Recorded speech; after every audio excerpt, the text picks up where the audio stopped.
Welcome to A Woman's Brew, where women talk about beer. In today's episode, we're all about promoting good vibes and building up good community karma as we chat to Kelly, co-founder of Good Chemistry Brewing, founder of She Drinks Beer and publican of 2 Bristolian pubs. I'm Joanne and this is Tori. Hello, hello.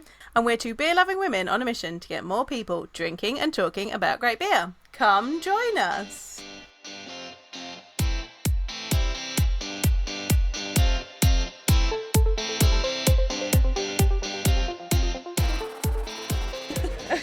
We are at Bristol Craft Beer Festival. We have the lovely Kelly from Good Chemistry. Hi. We were trying to make this happen because we're really excited to talk to you, and then we were all together in person. So there's a little bit of noise around us because we are on site at the festival, but you know, this will pick it up. Hopefully this is quite a good mic. We'll see. But also I feel like I have to apologise in advance because it's just like tired. I feel like we're all It's a really hot day. Yeah. The energy might be slightly low, but like, and it is the second day of the festival. So water at the ready. We're actually I think this is the first time we're actually just drinking water on the podcast. But it's fine. We've had some lovely beers from you today. The barrel-aged extra special bitter is absolutely I had that beautiful. yesterday. That was one of the first So things I had. good. It was really So good. the ESB, the extra special we call it, itself is one of our most popular beers and one of our favourites in the brewery. But we normally, it's normally just to cask. It's 5.6% ESB to cask. So it's a beautiful kind of autumn winter beer that we kind of brew, later in the year, and we put it in can as well. But this is a barrel aged version that's kind of super special and just So you great. told me a really fun story yesterday about how this year you didn't manage to put it in can and people got really upset. Yeah, that's it. So we normally, we've been canning since 2020, and we have put extra special into cask and then into can as well, and it's a really popular one. We didn't manage to do it last winter because kind of logistical things.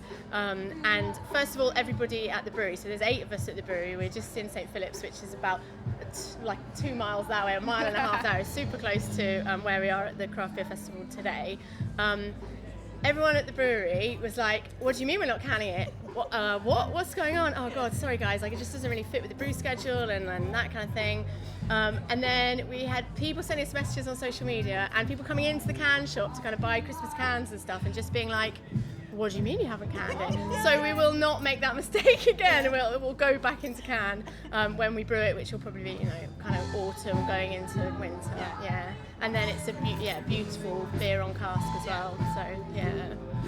So I think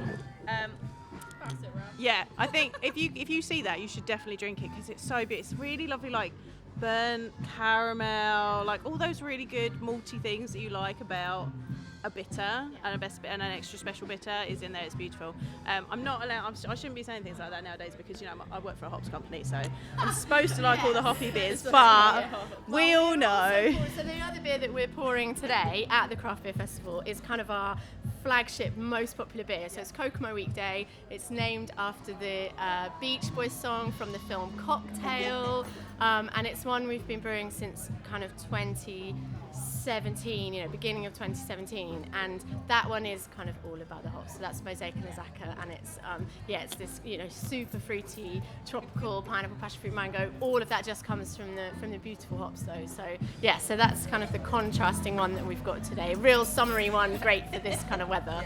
So I think that was, to be honest, the first beer that I'd had from you guys. Because I remember after lockdown, when you could stop going on holidays, but it was very there was a lot of regulations, but it might have even been slightly before. It was either slightly before or slightly after COVID. I remember going to a place in Cheltenham, and there was a bottle shop in Cheltenham, and I remember seeing that beer and going, beers, maybe. Yes, it is exactly. Yeah, it is exactly that one. And I was just looking for beer places locally, and they came up, and I was like, that's great. Yes, so and they were really good because they had a few tap lines in there, so you could try some stuff as well. They've got 10 lines, I think. At the time, I think they had about 5 or something like that, and I remember just being like, oh my god, that's so cool. I'd try some of that. And I'd never really gone to a proper bottle shop before, because it would normally go I'd go to a brewery, I'd go to somewhere else like that, but I remember going and seeing, and I was like, that looks really cool. And I was like, oh, and they're from Bristol, like, give that a go. And I think that was literally the first beer that I had from you. I think we drank it there as well. It was really good. To be your like lead in to Good Chemistry, because it's definitely the one that kind of is most recognised around Bristol, and you know, there's this kind of the story behind it. So we first brewed it at the beginning of 2017. So we'd only really been brewing for kind of slightly over a year, and it was just me and Bob. So we started the brewery in 2015. It was just the two of us, and you know, and it's the middle of winter, and breweries in the middle of winter are horrible places to be. So we brewed our first ever IPA, and it is a 7% IPA called Kokomo Weekend. And it was designed to be kind of take you away to kind of lying on a tropical beach drinking cocktails, or by the pool or something like that. So Kokomo, the Beach Boys song. And we brewed that, and it was great. It had a great response. And then a year later, we were going to brew it again. It's kind of a not kind of a core beer, so a sort of special. And then people were kind of saying, oh, you know, we love Kokomo Weekend. It's great, but it's quite strong.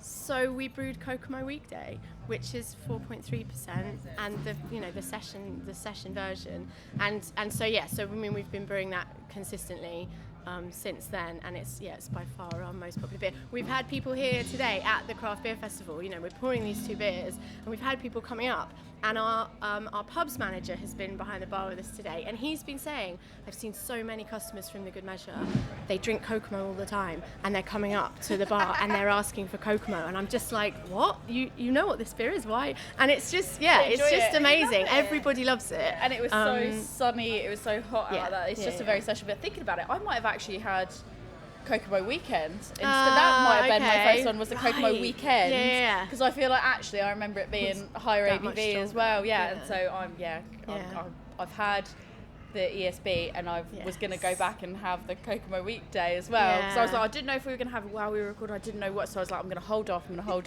Now I'm really excited. It's a great beer. We're really proud of it. And we still brew the weekend, but that kind of comes around maybe once or twice a year. So yeah. So story-wise, so you were saying about how like you guys sort of started the brewery. Like, what's your origin story into starting the brewery? I feel like that's always like a really good question to get people to like know a bit more about you and what, you know, made you passionate enough to start a brewery. Definitely. So my kind of background is more the business side of things rather than beer. So I was kind of pretty new to beer, and definitely new to brewing, like when we started the brewery. So my partner Bob has a science background. He has an environmental science degree, and when he graduated, he wasn't able to kind of find a job in the area that he wanted, and he was home brewing, and he loved it, and he was quite good at it, and he thought, you know, he was doing temp jobs that he hated, and he thought, I want to do something where I create something that people love, and do something that's kind of meaningful.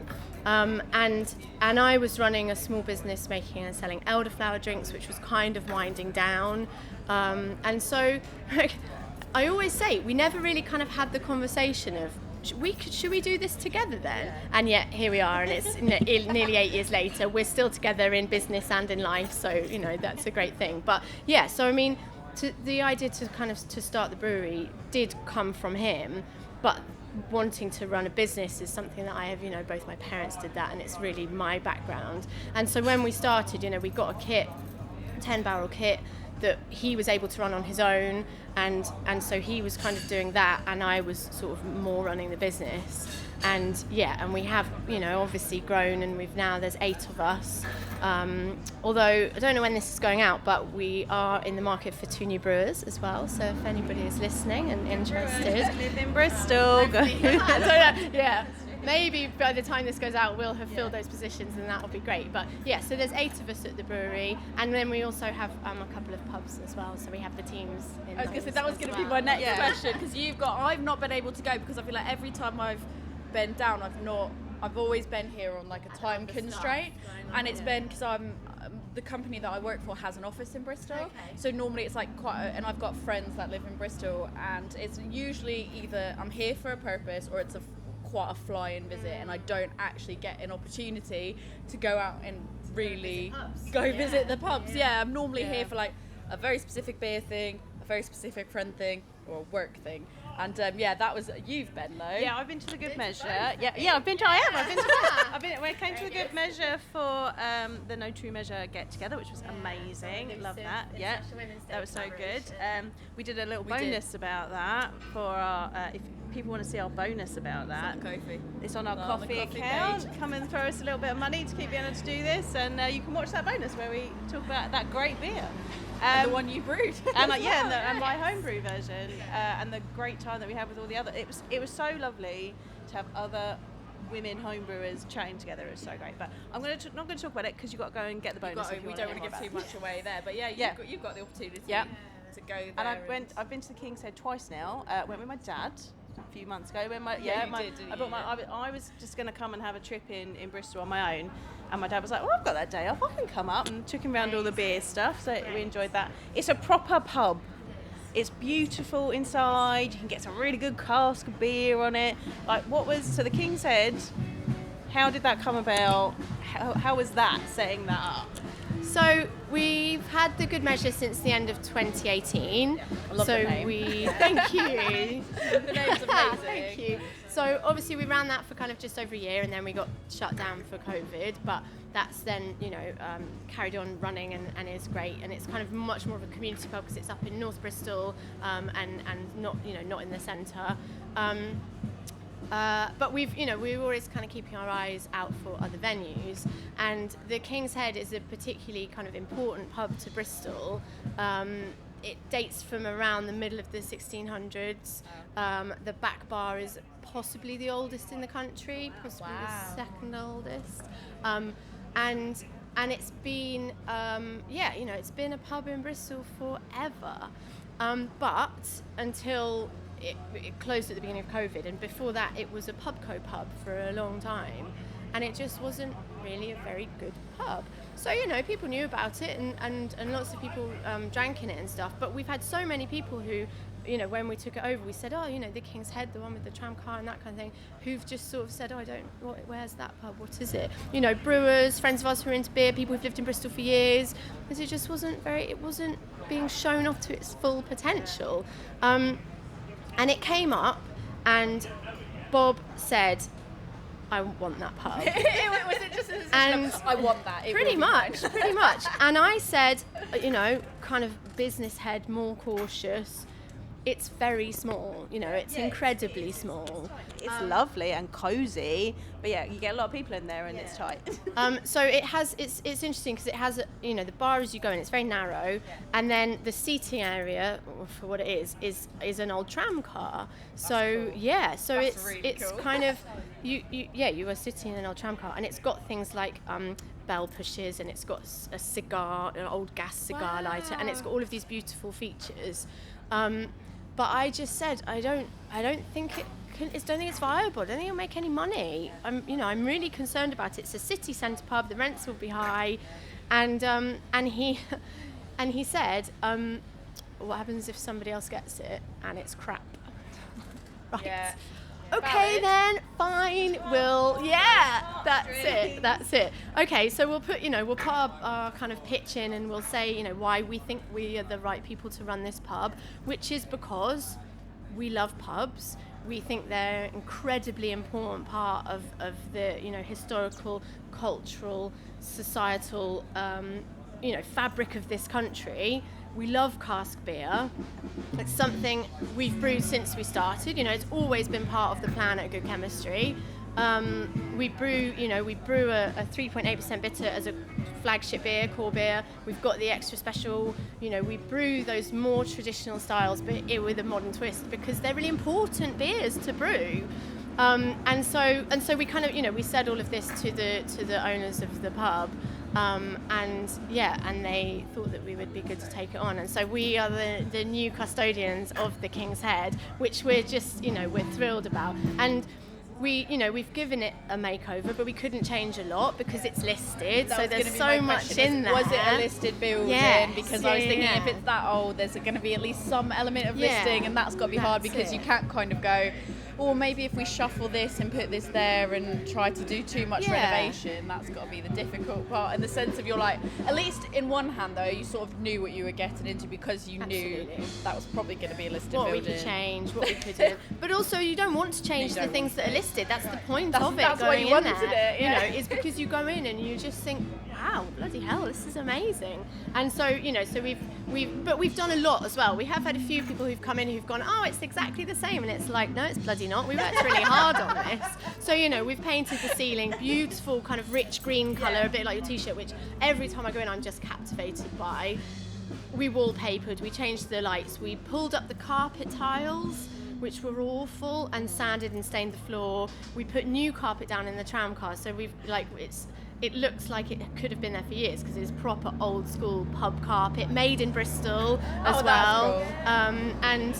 And we've done all of those kind of cosmetic things, but that really make the pub just look beautiful. It's probably for them they were like the vibe that you've brought life to what somebody maybe has a fond memory of. And it's come out as but it's got to be so funny. Like we've actually changed quite a lot. And someone's like, if you don't mind, you're like, well, actually, worked our nuts off, but it's fine. But you know, and we've had so many people come. So we opened it last November, so November 22, and the response has just been amazing. Like the support that we've been given. I think a lot of people, because it had been closed since COVID, a lot of people were worried it wouldn't reopen. You know, it's a pub in a city centre. They're getting turned into other things all of the time, and so the response to it reopening as a pub was huge and brilliant, and the response to the fact that it was me and Bob and our team at Good Chemistry and the wider Good Measure kind of taking it on has just been so amazing, and we're so pleased that people consider us to be, you know, the right people to take on a pub like that.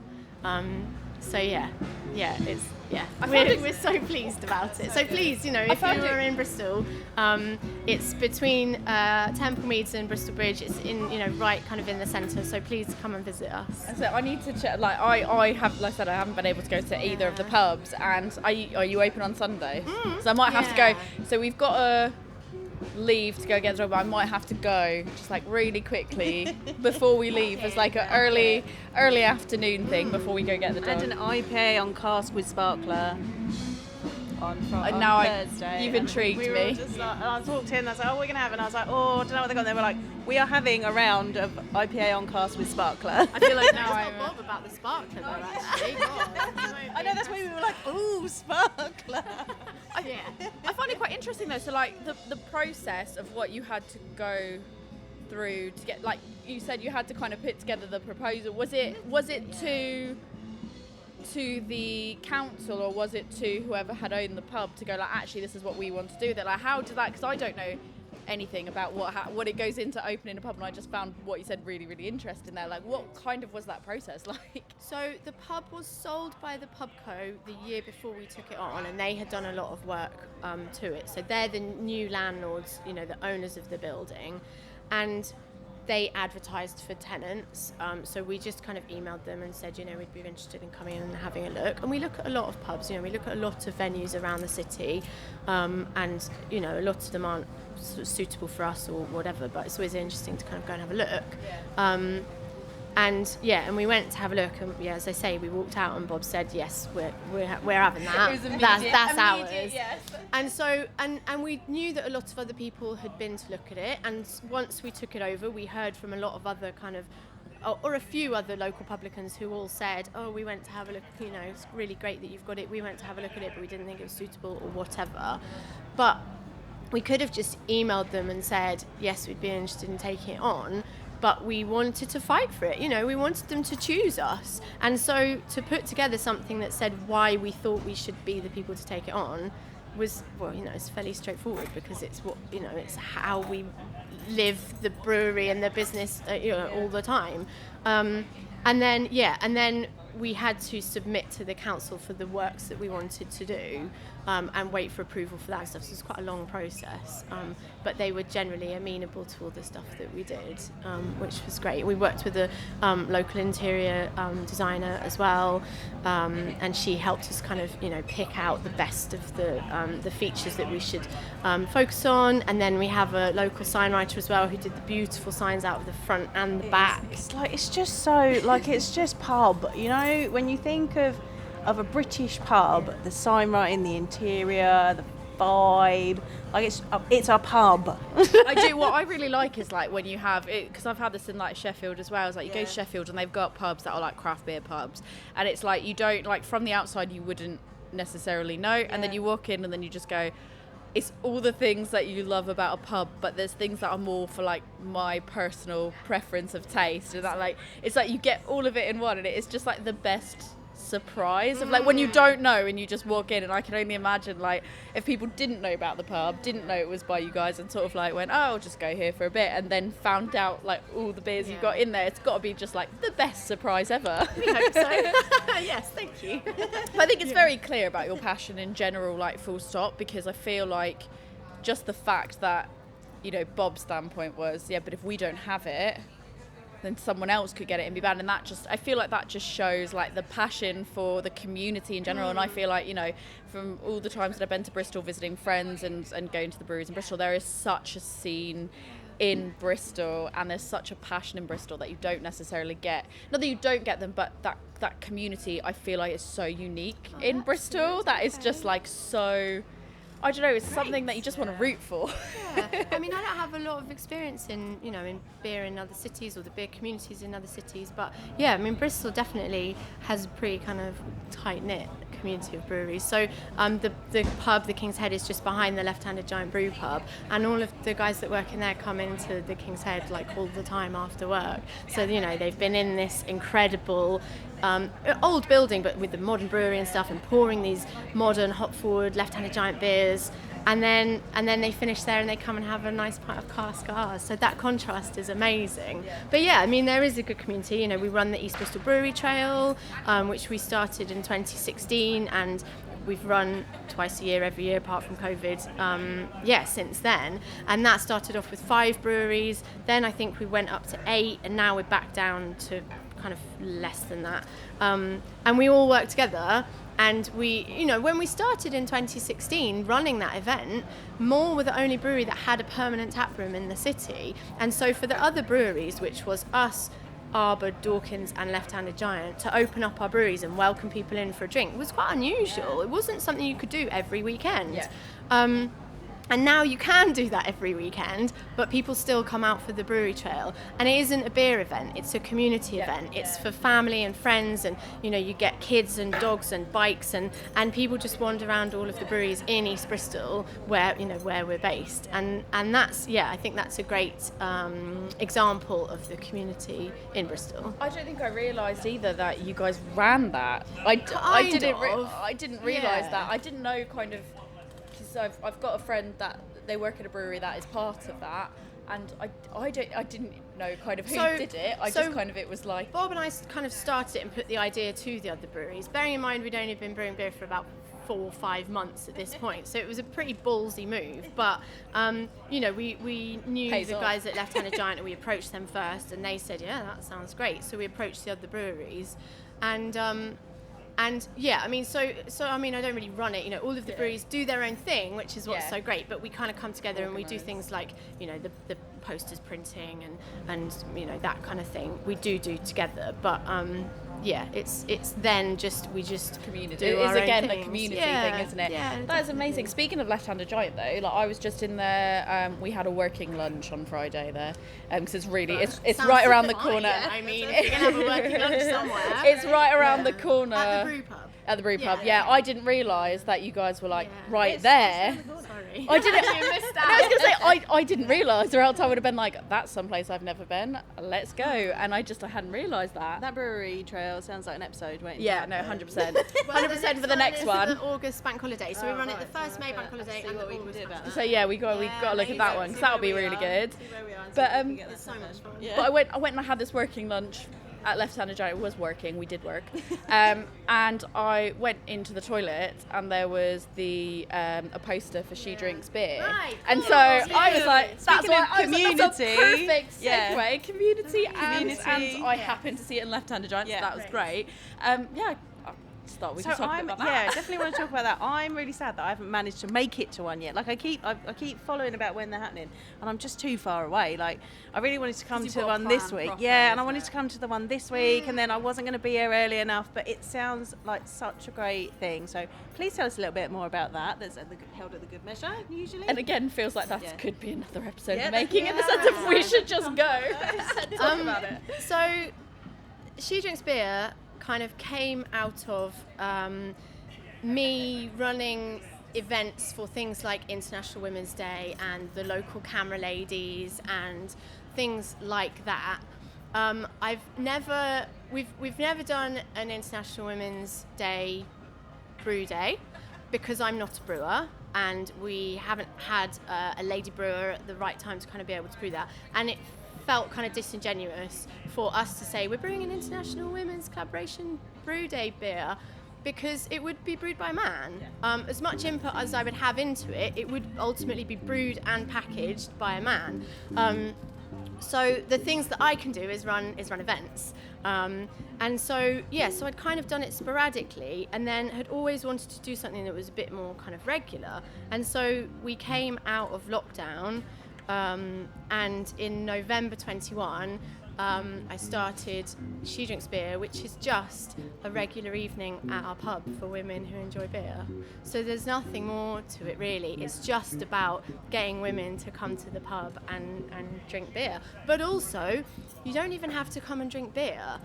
It's about getting women to the pub and about being a kind of visible majority in the pub, because it doesn't happen for us very much. You know, as a woman, you often walk into a pub and you're quite aware of who's around and what's going on, and so if you can walk into a pub and look around and there's mostly other women there, that's amazing. And It's inviting. everyone is always welcome at our pubs. You know, no one's ever excluded, of course not.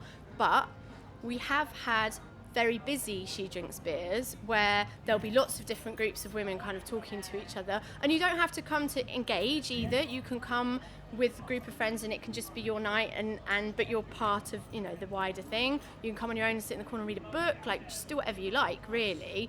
But we have had busy ones where I have seen kind of individual men walk into the pub at the Good Measure and walk up to the bar and then kind of... It's that face, right? I've set them up. I set up a group, and we've kind of trailed off now because everyone's doing their own things. But when I set up my group, we took over a corner of a bar, and people were literally like, "Look at all those women over there drinking beer." Like it Shouldn't be. Well, It feels like it shouldn't be a thing that someone walks in and goes, "Oh, that's a bit odd that there's a group of women there." It should just be like, "Cool, there's a group of people." For me, it's like the feeling that you think, oh, I feel a bit odd and a bit uncomfortable here. And obviously, like I say, we don't ever want to make anyone feel uncomfortable, but you as a man are experiencing what we often feel. So it's just kind of about readjusting that balance. And I mean, it's also, you know, it's called She Drinks Beer, but it is kind of welcome to, you know, to everybody to come along who feels like they're a minority in the pub. So we have kind of lots of different people who come along, like repeat visitors, repeat guests, but also lots of kind of people new coming along every time. People from breweries and pubs and stuff. And so it's been running once a month since then. So it's usually the first Tuesday of the month for anybody in Bristol who does want to come along. And like I say, you know, you don't have to come to engage, but you're very welcome to, you know, just come on your own and be brave, and everybody is really lovely. Do you find people do, like when they do turn up there, do you find people that are separate groups tend to sort of go and end up actually chatting to each other and having good conversations and stuff, or do people tend to kind of come in their groups and... Yeah. A lot of the women do come on their own to kind of come and, you know, chat to me and whoever else is there. But we do get other people who kind of have come along for it, but just want to it's just a night out with their friend, but Yeah. they've chosen this as the way to do it. So yeah, That's really so it's cool. really good. And then for the first anniversary, which was last November, we brewed a beer called All Welcome, which was kind of just designed to be a very straightforward, easy drinking, kind of hoppy pale ale, 4-ish%, accessible like the night.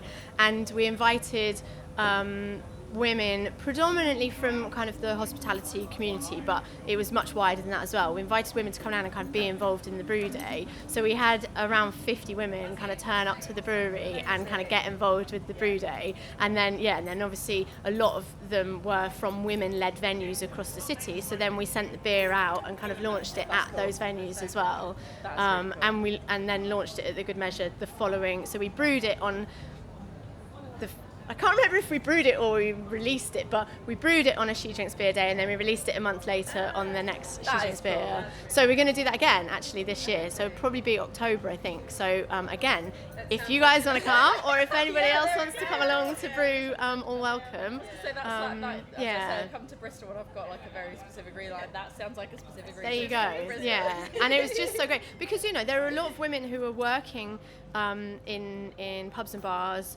who don't really know anything about where the beer comes from, and so we said, who's been to a brew day before, and very few people raised their hands, which is brilliant. It's so great to be able to kind of break it down and show people like this is what goes on, and then people were sort of saying, I brewed that beer. And it's great, yeah, it's brilliant. It was brilliant. It is that empowering thing as well, like when you go and you're like, oh, I did that. Or like I find like at work I'll bring it in to work and I'll have like my colleagues who like beer but they sort of are like, yeah, I'll just drink beer, fine, whatever. And I'll bring something and I'll be like, do you like that? I made it. I made it. Or like, it's at a point now that like they literally, when I've had a day off work, because I've gone like for International Women's Brew, like Collaboration Brew Day and that stuff, they'll go, are you going to bring it in? Like, are we going to get to try it? And I was like, yes. They're involved with that stuff, don't they? Yeah, it's great.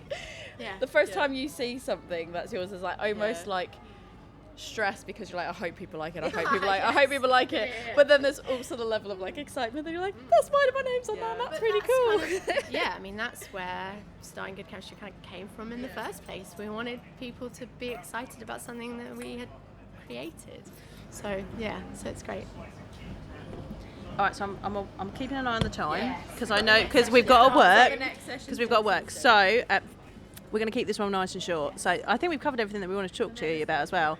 Is there any events is there anything that you want to plug for the people while they're here? Yeah, we'll link everything. Let everyone know where they can come see you, get your beer, come and enjoy everything that is great about Good Chemistry. Thank you. So She Drinks Beer is one Tuesday every month.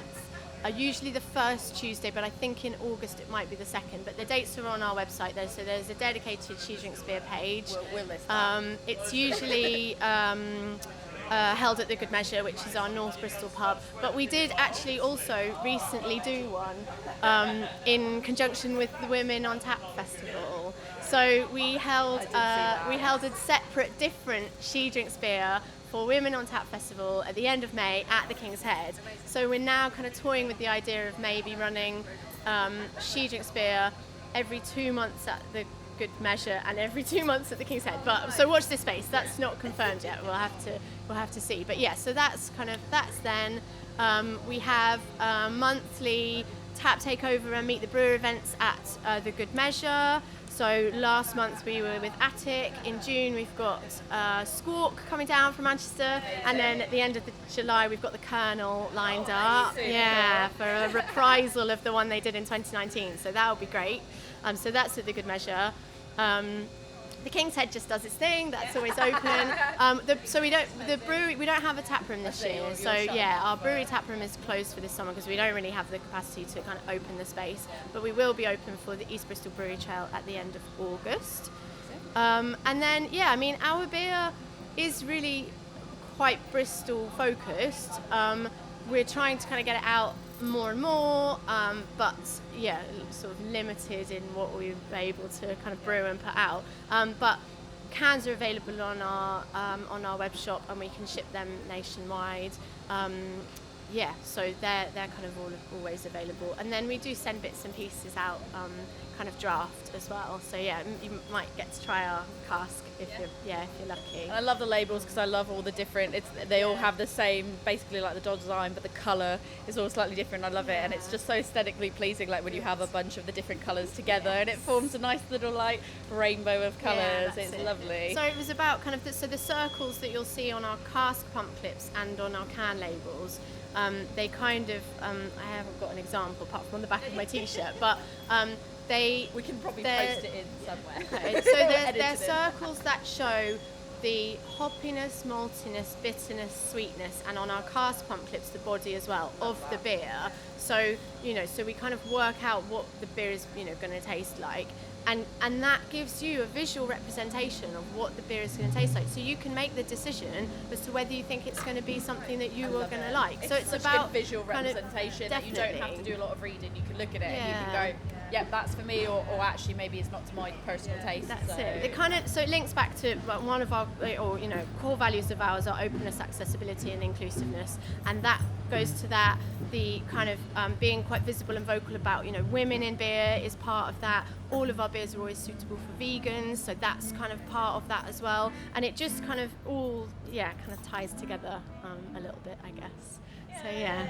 It's amazing. Thanks, guys. Thank you so much. We'll link all of it. We'll link everything and all the socials and everything else. Give them a follow. Give them an order because the beers are great. And I'm excited to go. I'm going to go drink the Kokomo weekday now. So thank you for your time. We've got a fresh cake just gone on, so it's nice and chilled. And thank you so much for having me. It's been a whistle stop, hasn't it? It's been between sessions, and it's like we've got band sound checking there, and we've got all the forklifts going on. People like crowds over there gathering. Real beer life here. Yes, absolutely. And we all did last night as well, so we're all knackered.